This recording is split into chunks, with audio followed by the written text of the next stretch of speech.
تو اپنے دل کو چیر کے آپ کو دکھلا دیتا کہ میرے دل میں آپ کے تعلق سے کیسی محبت جاگزی ہے. اللہ اس محبت کو، اپنائیت کو باقی رکھے.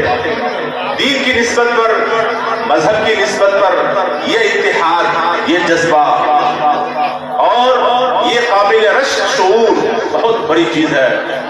یہ ہمارے ایشیا کی خصوصیت، باہر کی دنیا میں ایسے کچھ نہیں. اللہ آپ کو سلامت رکھے. دینی کام جو ہوتا ہے، ہر دینی، ملی، مذہبی، سماجی کام یہ پاسنگ سسٹم سے طے ہوتا ہے. پاسنگ سسٹم، اشتراک عمل. کوئی ایک آدمی کچھ نہیں کر سکتا.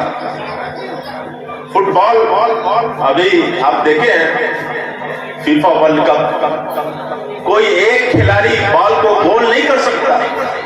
پاس بنا کے دیتا، پاس بنا کے، یہ پاس بنا کے اسے دیا، وہ پاس بنا کے اسے دیا، وہ پاس بنا کے اسے دیا، اور تاک میں بیٹھے ہوئے کھلاڑی پھر گول کرتا، نشانے سے پار کرتا بال کو. اس کو پاسنگ سسٹم اور اردو میں اشتراک عمل کہہ سکتے ہیں. ہر ملی کام پاسنگ سسٹم سے طے ہوتا ہے. رفیق اسی طرح کی اور ویڈیوز پانے کے لیے اعجاز ہاشمی ندوی کو سبسکرائب کریں.